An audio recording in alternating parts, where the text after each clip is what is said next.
سلام دوستان، خوش اومدین به یه ویدیو دیگه با من. سری قبل رسیدیم به داستان حرفهای خواهر فردوسی. حالا تحقیقات و تتبعات خاورشناسان راجع به فردوسی و شاهنامه.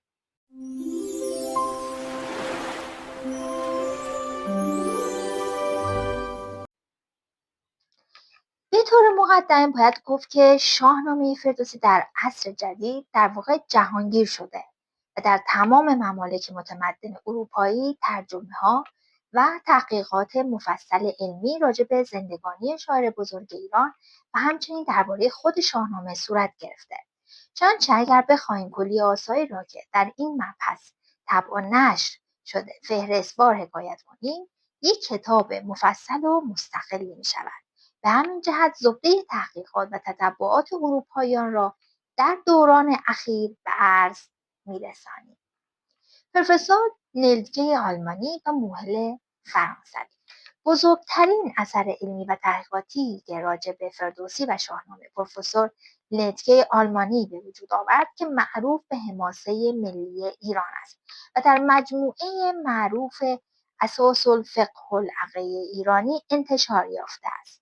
این اثر مهم بعداً به طور مستقل در اروپا و ترجمه فارسی آن در ایران در سلسله انتشارات دانشگاه تهران به قلم بزرگ علوی طبع یافته است. اگرچه از لحاظ زمانی تحقیقات مفصل موهل فرانسوی که به عنوان مقدمه شاهنامه مطبوع وی در پاریس چاپ و انتشار یافته مقدم بر رساله پروفسور نلکه است، اما تتبعات دانشمندان ایرانشناس بزرگ آلمانی به جهت احتوای آن بر مطالب علمی و اقتصادی و تحقیقی بیشتر بی‌نهایت مهم و بسیار شایان توجه است. فوق‌العاده مغتنم و قابل توجه میباشد. بحث بعدی بهترین چاپ‌های اروپایی شاهنامه فردوسی هستش. میگه چاپ‌های علمی و انتقادی شاهنامه فردوسی عبارتند از چاپ معروف ترنر ماکان انگلیسی که در هندوستان انتشار یافته. پس از آن چاپ گرانبهای موهل فرانسوی است که با ترجمه فرانسه به صورت بسیار نفیس در اروپا انتشار یافته و بعد از آن باید از چاپ آلی فولدرس آلمانی یاد کنیم که اگرچه ناقص مانده است ولی در نوع خود بی‌نهایت شایان توجه است. آخرین و بهترین و صحیح‌ترین چاپ علمی و انتقادی شاهنامه فردوسی تحت نظر خاورشناس شهیر شوروی پروفسور برتلس در اصل حاضر در مسکو صورت گرفته که مبتنی بر اقدم نسخ خطی موجود در عالم و همچنین ترجمه عربی بسیار قدیم بنداری اصفهانی است. آخرین و جامع‌ترین تحقیقات علمی در مورد فردوسی میگه از تحقیقات علمی خاورشناسان در مورد فردوسی بایستی از پروفسورانی مثل پروفسور براون و پروفسور نلکه یاد کرد، اما آخرین و جامع‌ترین تحقیقات درباره شاهنامه فردوسی فصل مستقل و مفصلی است که در تاریخ ادبیات ایران به قلم پروفسور ریکا ایرانشناس بزرگ چکسلواکی درج شده است. این که ما نخست آنچه که پروفسور موهل فرانسوی به طور مقدمه راجع به پیدایش ریشه‌های حماسی شاهنامه و به طور کلی درباره حماسه سرایی در ایران نگاشته نقل می‌کنیم و سپس عین گفتار جامع و کامل پروفسور ریپکا را به نظر می‌رسانیم. حالا در مورد پیدایش حماسه ملی ایران و ریشه‌های تاریخی میگه ریشه هر منظومه حماسی یکی از باریکترین مباحث ادبیه که تحقیق در اون در عین حال به سبب دلایلی که در طبیعت مطلب نهفته بسی دشواره. من در اینجا از شعر حماسی واقعی سخن میگویم که سراپا تاریخی و ملی باشد و تاریخ ملی را آنچنان باز نموده باشد که ملت خود سینه به سینه نقل کنند. ملت‌ها همه از این گونه داستان‌ها و روایت‌ها داشتند، زیرا هیچ ملتی نمی‌تواند بیگذار از دوران‌های بلاخیز و پهلوان منشی و بیاوردن بزرگ مردانی که به وهم و گمان جولان و هیجان بخشند شکل پیدا کند. ملت خاطره اینان را نگاه می‌دارد و به طور غریزی به شکلی شاعرانه در می‌آورد و بدین شیوه تاریخ شگفت انگیزی فراهم می‌آورد که با تار و پود حقیقت و افسانه بافته شده. برای مردمان دوره بربریت یک قطعه شعر در حکم یک سند تاریخی یا یک نشریه رسمی بوده است برای انسان دوران تمدن. بررسی دقیق اشعار ملی که از چندین پیش آغاز شده، روشنی بحث طبیعت این روایت‌های کهن و دگرگونی‌هایی شده که در نقل سینه به سینه بر سر آنها رفته است و نیز ریشه راستین شعر غنایی را باز نموده. در جزیره‌های دریای جنوب این قصه‌ها به شکل مثلث‌های قافیه‌داری بوده که برای نگاهداشت خاطره رویدادها و تاریخ آنها به کار رفته. میون مردم اسکات انگلستان و یونان جدید شکل قصاید تاریخی را می‌گرفته که به یادبود دلاوری‌ها و کارهای پهلوانی ساخته می‌شده. این میگه این کارنامه‌های منظومه‌ای که از مردان برجسته در این کشورها وجود داره، به هنگام مراسم خاکسپاری بیشتر اینها رو می‌خوندن. یعنی شعرهایی که اومده نقل شده از جاهای مختلف در زمانهایی میگه خاکسپاری. کارنامه‌هایی که در میان بازماندگان و قبیله‌ها محفوظ مانده و به رویه تاریخی این قوم رو تشکیل داده، در میان اسپانیایی‌ها و سربی‌ها این سروده‌ها به اندازه‌ای به منظومه‌های حماسی نزدیکه که هرگاه اندک رابطه‌ای میان آنها ایجاد بشه به صورت منظومه‌های غنایی پیوسته و همرشته‌ای در میاد. میگه اینا چون شعر بوده در قدیم، اکثرا این منظومه‌ها که خونده میشه شعر بوده، این شعر به عنوان یک فرهنگ توی آیین‌های اینها استفاده میشه و شعر سرایی میشه. میان اون حماسه ها رو توی مراسم های خودشون اونها رو میارن. تاریخ هر ملت از همینجا آغاز میشه، از اون روایت ها و داستان هایی که داریم از دوران های گذشته که برای ما میخونن، که میگه تاریخ هر ملت از همینجا آغاز میشه، زیرا که آدمی پیش از نوشتن داستان میسراید و ترانه میخواند و نخستین مورخان چاره‌ای جز آن نداشتند که روایت‌های خود را بر این گونه مایه‌ها بنا کنند. نمی‌توان هرودوت را خواند و از خاصیت حماسی روایت‌های آن در دوران آغاز تاریخ دچار شگفتی نشد. اما از آن جهت از این گونه روایت‌ها استفاده کرده که سندی مکتوب به دست نداشته است. حال آنکه این شاعر حماسی این روایت‌های باستانی را تنها منابعی یافته بوده که می‌توانست به کار گیرد. شاعر افسانه‌های کهن و کارنامه‌ها را گردآوری می‌کند و در عین محفوظ داشتن ریشه آنها و تا آنجا که ممکن باشد حفاظت شکل اولیه کارمایه‌ها اثر هنری می‌آفریند. آنجا که سراینده از روح ملی راستین به شور آمده، دستاوردش به زودی همگانی می‌شود و به جای ترانه‌هایی که خود از آن سرچشمه گرفته است بر سر زبان‌ها می‌افتد. سرایندگان و داستان سرایان خلق بیان نو پرداخته را می‌پردازند و افسانه‌های کهن برمی‌افتد. این نابودی ناگزیر کمابیش سبب می‌شود که در بیشتر موارد مقایسه مستقیم میان داستان‌های باستانی و منظومه‌های حماسی ممکن نشود. همین که منظومه تازه افسانه‌های کهن را برمی‌اندازد، خود گواه آن است که به اصل وفادار بوده است. میگه همین که منظومه تازه افسانه داستان‌های کهن را برمی‌اندازد، خود گواه آن است که به اصل وفادار. میگه خب این افسانه‌هایی که داستان‌هایی که تازه نقل میکنن، یعنی اون روایت‌هایی که قدیم بوده و میان یه روایت‌های جدیدی هم بر مبنای اون میارن، میگه این در واقع از همونا ریشه گرفته، از همون داستان‌های کهن. بهش میگه به اصل مطلب اون کلام وفادار. البته بارها پیش آمده که شاعری در صدد برآید که منظومه‌ای بلند اختراع کند، بیان که روایت‌های کهن ملی را پایه قرار دهد، ولی ملت همیشه در این گونه موردها منظومه را پس زده است، بسا که شیوایی بیان و بلندی مقصود این چنین منظومه‌ها را در چشم اهل ادب و مکتب‌ها ارجدار کرده باشد، ولی این کافی نبوده تا منظومه ملی شود. سنگ محک هر منظومه حماسی همین است.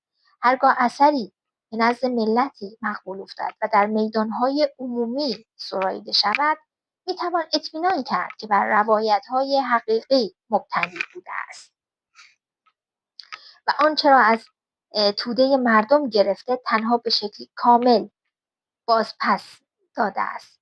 ما یه مرثیه‌خوانی داریم، داستان‌هایی که در زمان‌های نوح آشورتاسو میان نقل میکنن، در خیابان‌ها اینها رو بیان میکنن. میگه همین که در میان و در مجامع او به این صورت اینها رو بیان میکنن، میتونیم بگیم که این میتونه بر مبنای روایت‌های حقیقی اتفاق افتاده باشه.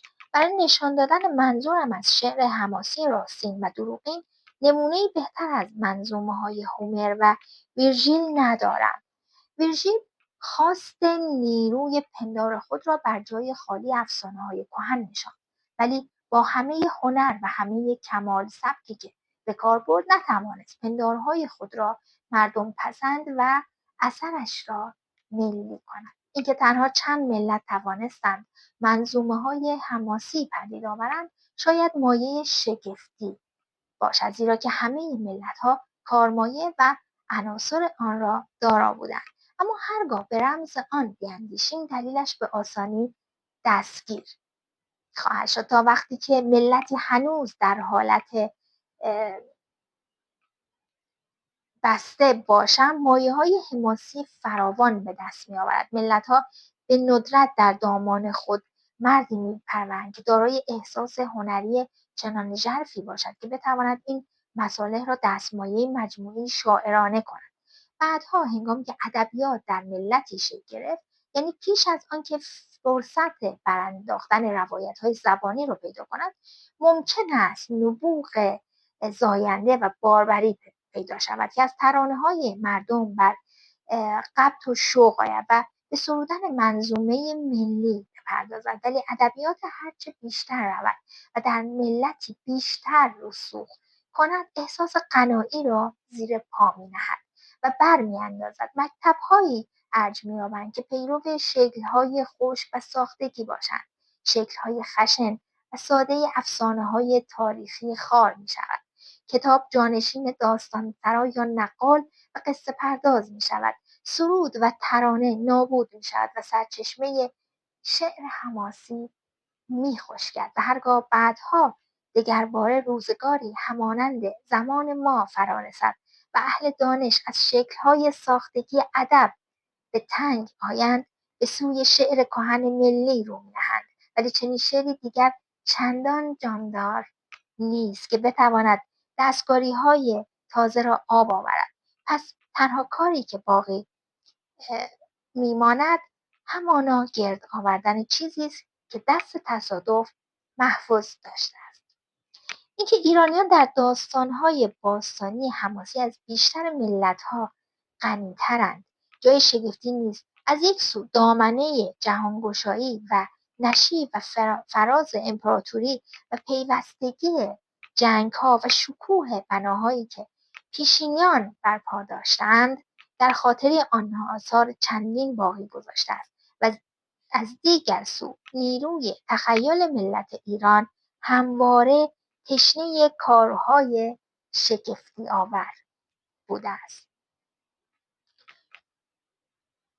مهمترین ریشه حماسه ملی ایران، به طوری که معلومه شاهنامه فردوسی در حقیقت حماسه ملی ایرانه و اساس این حماسه افتخارآمیز و غرورانگیز در وجود رستم قهرمان ملی ایرانیان نهفته است که همیشه پیروز و بهروز، غالب و فاتح، شجاع و دلیر، دشمن شکن و خصم افکن است و یگانه سرچشمه تاریخی باستانی که حقیقت وجود این قهرمان ملی را تایید و تصدیق می‌کند همانا متون سقطی است که به تقریب در پایان اشکانیان و آغاز پادشاهی ساسانیان و به طور دقیق در سده سوم میلادی به رشته تحریر درآمده است و بدین طریق یکی دیگر از اسناد مسلم و محرز مأخذ شاهنامه حکیم فردوسی برای جهان علم و دانش در دسترس قرار گرفت.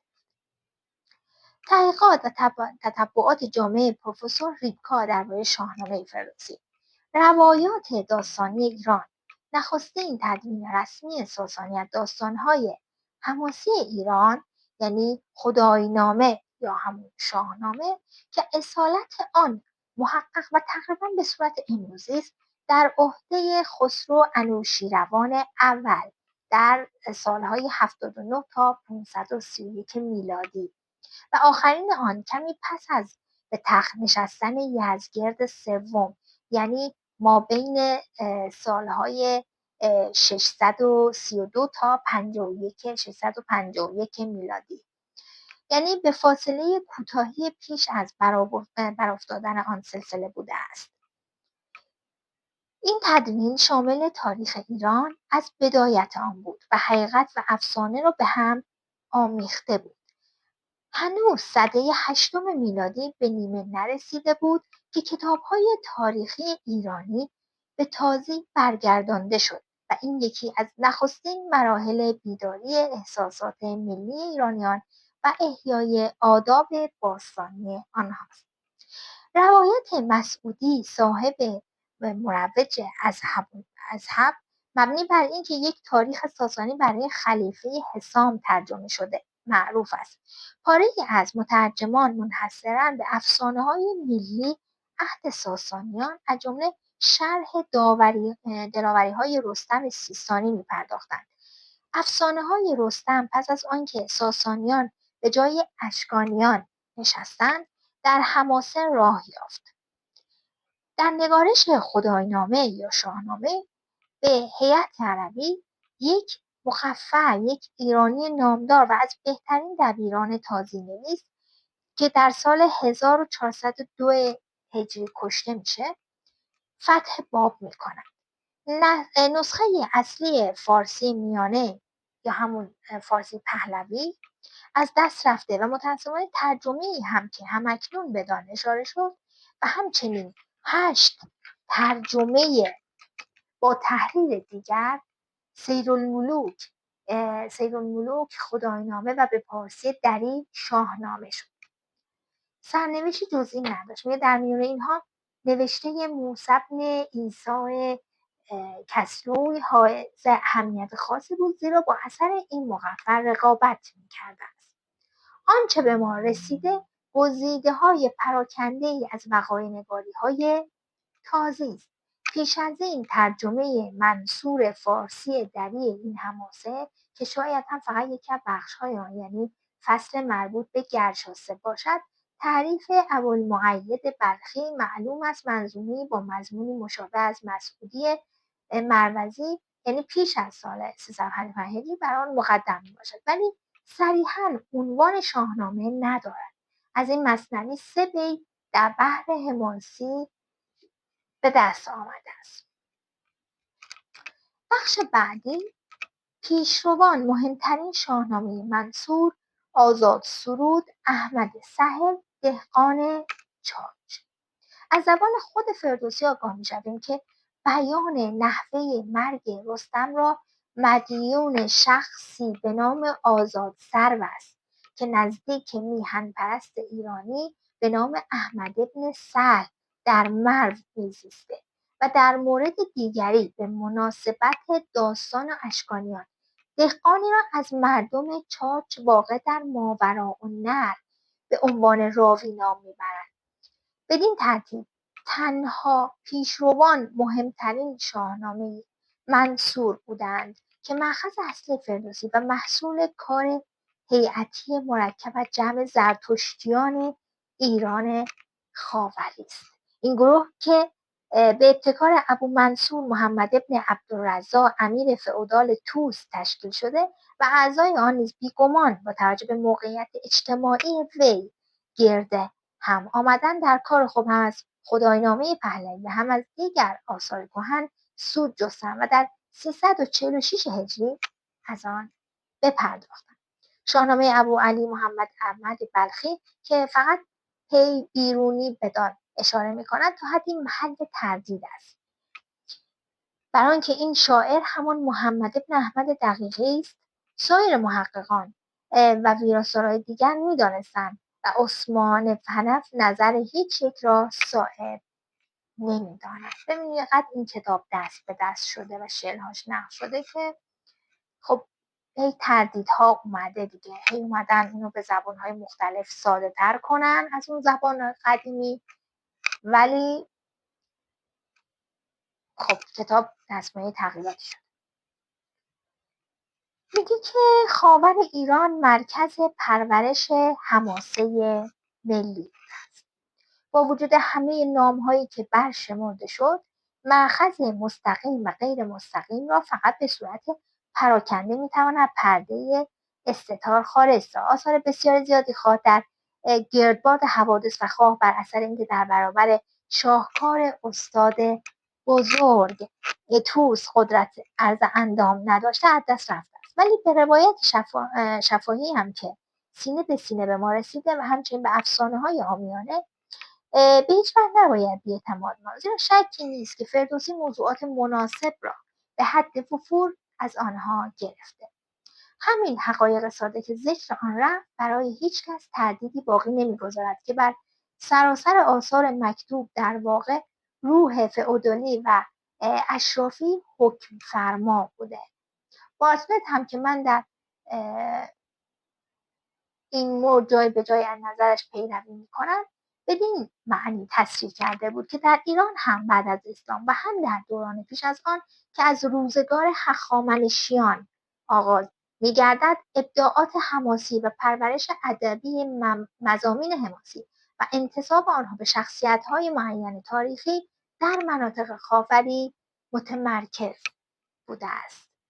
قدر مسلم این است که این داستان‌های منصور قهرمانی و حماسی که در هر نقطه ایران هم به وجود آمده باشد، چندتابی از آنها میراث مشترک تمام ملت ایران است، از دوران‌های بسیار کهن. و بالاخره باید مخصوصاً تأیید کرد که آفرینندگی حماسی در ایران پیش از هر جای دیگر پاییده و در سده 11 تا 12 میلادی همراه با افتادن طبقه نجیب زادگان شهسوار و به موازات پیشرفت شهرها اندک اندک از بین رفته است.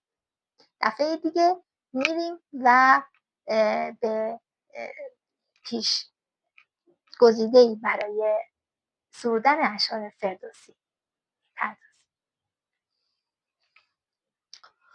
چقدر زیاده این هم حالا ما ویدیو کردیم، حالا باز این دفعه دیگه میتونم اینو یک شنبه رو تمومش کنم. تمومش